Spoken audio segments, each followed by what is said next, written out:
Hola, en esta sesión hablaremos sobre aditivos alimentarios. Los aditivos se han utilizado desde la antigüedad por el hombre, como la sal o el ácido aséptico que se añadían para alargar la vida de aquel a productos alimentarios. Otra de las razones por las cuales se adicionan es para mantener o mejorar sus propiedades organolépticas, entre las cuales tenemos la textura, olor, sabor y apariencia. También nos pueden ayudar a mantener el valor nutritivo, disminuir los costos de producción, ya que al evitar que un alimento se deteriore y alargar su vida de anaquel, pues se evitan mermas. También para facilitar la preparación de los mismos. Todos estos aditivos los podemos obtener a través de una síntesis química o también hay algunos que se obtienen de fuentes naturales. Un aditivo alimentario es una sustancia que se añade intencionalmente a un alimento que puede o no tener un valor nutritivo y que se hace con un fin tecnológico, ya sea para restaurar el color, alargar la vida de anaquel, etc. Esta definición que se tiene aquí es la que se muestra en el acuerdo de aditivos y coadyuvantes en alimentos. Este es el documento aquí en México, el cual nos va a decir qué aditivos y en qué concentraciones se pueden utilizar en alimentos. Debido a que hay un gran número de aditivos, se desarrolló un sistema genérico para nombrarlos y esto se abrevia con las letras SIN. Que un aditivo alimentario tenga este código no significa que está permitido para su uso en alimentos. Este número se asigna a los aditivos alimentarios con base a su nombre, su clase funcional y su función tecnológica. Generalmente se escribe SIN y enseguida el número asignado. En Europa, en vez de poner la abreviatura de SIN, lo que hacen es que ponen una E guión con el mismo código. ¿Cómo se aprueba un aditivo alimentario? La primera parte es el desarrollo de la tecnología. Aquí se sintetiza, se purifica y se ve el potencial de esa sustancia como aditivo alimentario. ¿Qué funciones tecnológicas, qué beneficios podrían traer al alimento el uso de ese aditivo? Posteriormente viene la parte en la que se va a evaluar su toxicidad. Para ello, el aditivo se suministra a animales de prueba, animales de laboratorio, y ahí se les van a dar dosis hasta encontrar un efecto adverso en el animal. Y con ello se va a hacer la determinación de la ingesta diaria admisible. También se hacen pruebas de aplicaciones, de qué tan estable es a temperatura, pHs, etc. Y también la pureza que debe de tener el aditivo. Otra de las pruebas que también se hace es evaluar el impacto ambiental que puede tener este aditivo una vez que se excreta al ambiente. Una vez que se terminó toda esta parte de evaluación ambiental y toxicológica, ya se pueden hacer pruebas en humanos para ver si hay alguna posible sensibilidad de las personas hacia el aditivo, pero se hacen a dosis que ya sabemos que son seguras y que no le van a representar un daño. Una vez que ya concluimos con toda esta parte, se presenta ante la autoridad correspondiente en cada país esta evidencia para que se someta a revisión y al final la autoridad dictamine si puede ser utilizado como un aditivo en los alimentos. Derivado del análisis toxicológico del aditivo, se determina la IDA, que es la ingesta diaria aceptable. Esta es una cantidad del aditivo alimentario por kilogramo de peso corporal de una persona que puede consumir por día sin que represente un riesgo a la salud. Todos los aditivos que están aprobados para su uso tienen una IDA. Va a ser diferente pues dependiendo de la toxicidad que se haya visto en las pruebas de laboratorio. Existen 3 categorías, que es A, B y C, en la cual la A pues son los que son menos riesgosos, mientras que en la C tienen un poco más de limitaciones en cuanto a su aplicación. Una vez que se obtiene la IDA, se determina el límite permisible del aditivo por grupo de alimentos. Hay aditivos que se pueden utilizar en muchos alimentos. Cuando se determina este límite, se hace con la finalidad que aunque la persona consuma todos los alimentos que pueden tener este aditivo, no pasen de la ingesta diaria aceptable. ¿Quiénes son los organismos que deben de vigilar el uso correcto de los aditivos? Vamos a tener en cada país diferentes comisiones o secretarías, las cuales los van a hacer. En México, la responsable es la Secretaría de Salud y lo hace a través de la COFEPRIS. En Estados Unidos, pues está la FDA y en Canadá está la Health Canada. También hay organismos internacionales como la JECFA, que forma parte de la OMS, sin embargo no es como tal una autoridad, pero sí emite recomendaciones para el uso de aditivos en alimentos. También hay organismos regionales como en Europa con la EFSA. La JECFA es un comité mixto de expertos en aditivos alimentarios. Pertenece a la OMS y a la FAO. Lo que hacen es que revisan toda la información que se genera en el mundo sobre aditivos alimentarios. Con base en ello, generan documentos en los cuales dicen si debe ese aditivo usarse o no en los alimentos. Sin embargo, esto ya es una decisión de cada país. Puede o no seguir la recomendación de la JECFA.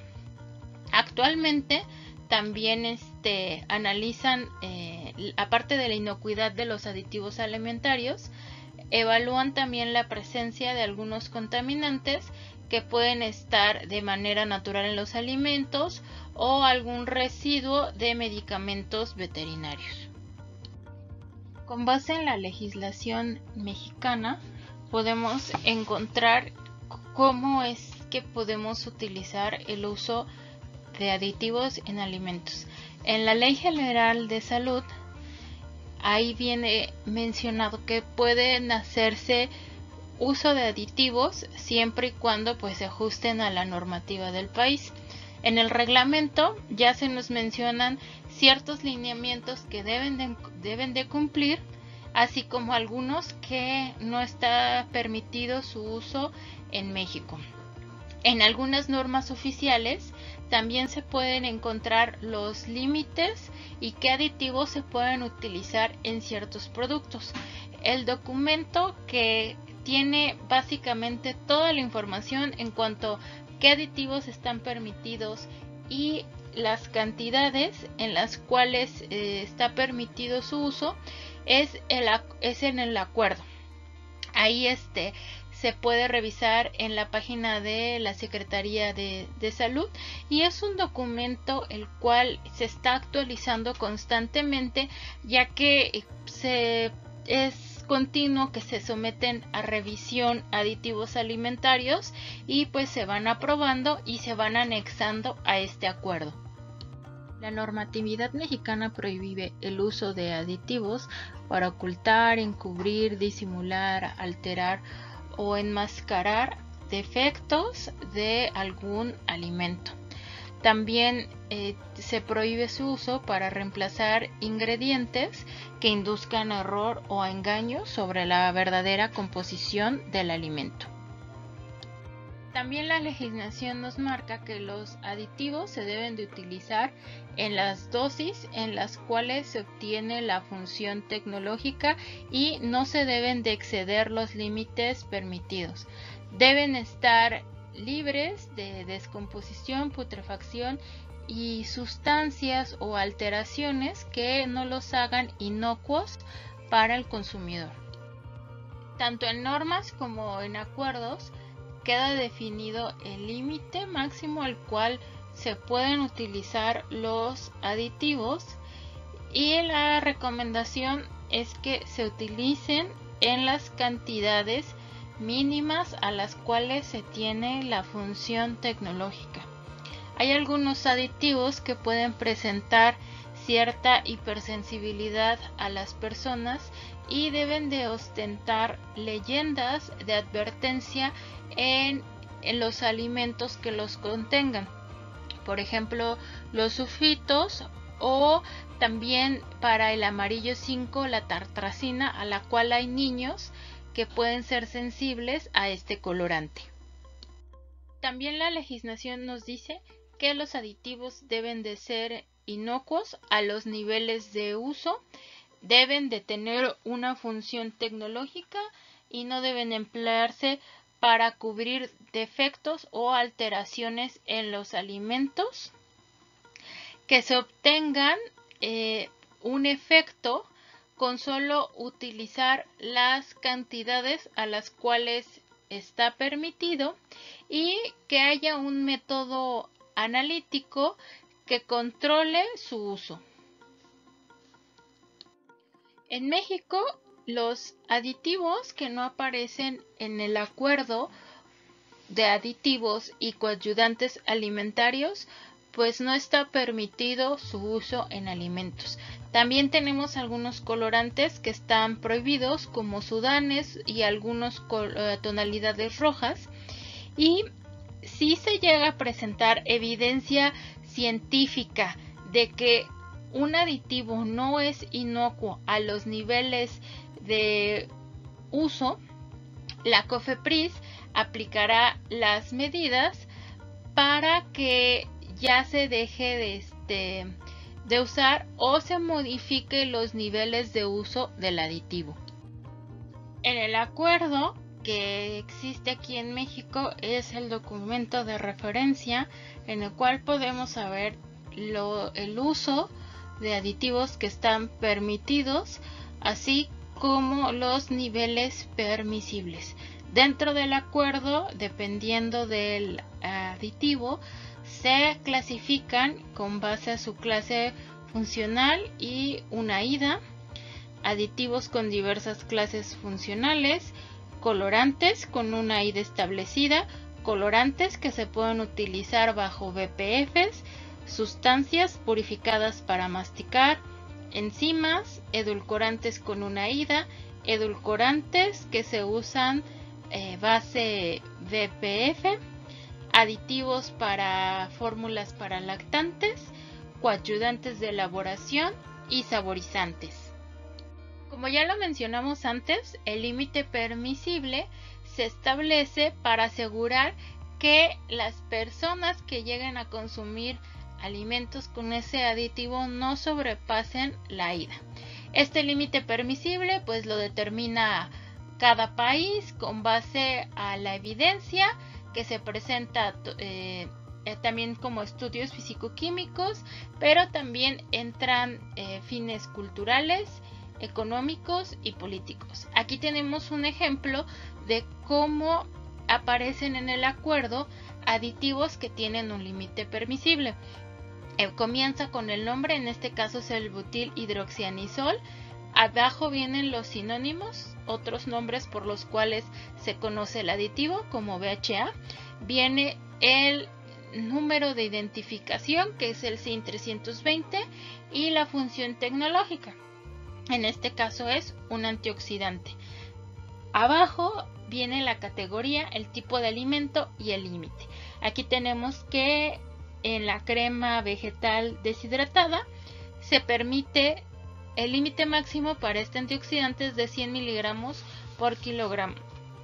En la columna de observaciones, ahí ya se especifican algunas cosas sobre el uso de estos aditivos. Por ejemplo, en antioxidantes es muy común encontrar que es esa dosificación en base al contenido graso, o que si es una mezcla de antioxidantes, la suma de los tres no debe de exceder ese límite permisible. En el acuerdo hay otros aditivos que se utilizan bajo buenas prácticas de fabricación o BPF. Aquí no tienen como tal un límite y queda a consideración del fabricante. Sin embargo, pues se recomienda que se utilicen a las dosificaciones mínimas a las cuales se tiene el efecto o la función tecnológica. Aquí está la cera de parafina, es un recubrimiento que se utiliza para frutas principalmente, y en límite máximo encontramos que dice BPF. Dentro del acuerdo se menciona que aditivos con una IDA establecida están prohibidos en alimentos como la leche, la carne, el huevo, frutas, especias, fórmulas para lactantes, fórmulas de continuación y jugos de frutas. También el acuerdo tiene un anexo, el cual nos dice los aditivos que se permiten en fórmulas para lactantes, fórmulas de continuación y fórmulas para necesidades especiales de nutrición. ¿Qué hay que considerar para saber si realmente hay que utilizar un aditivo en un alimento? Hay que valorar si realmente es necesario su uso, la forma en la que se aplica, si es un aditivo autorizado y saber si la concentración en la cual yo lo voy a utilizar es una concentración que está permitida por la legislación. También debemos de considerar si es un aditivo que se puede encontrar aquí en el país, su costo, si hay proveedores que lo puedan distribuir, si hay que cumplir con algunas especificaciones en cuanto a inocuidad como pureza, seguir también las recomendaciones del proveedor y saber en qué momento yo lo debo de integrar en el alimento. Esto ha sido todo por hoy, nos vemos en la próxima.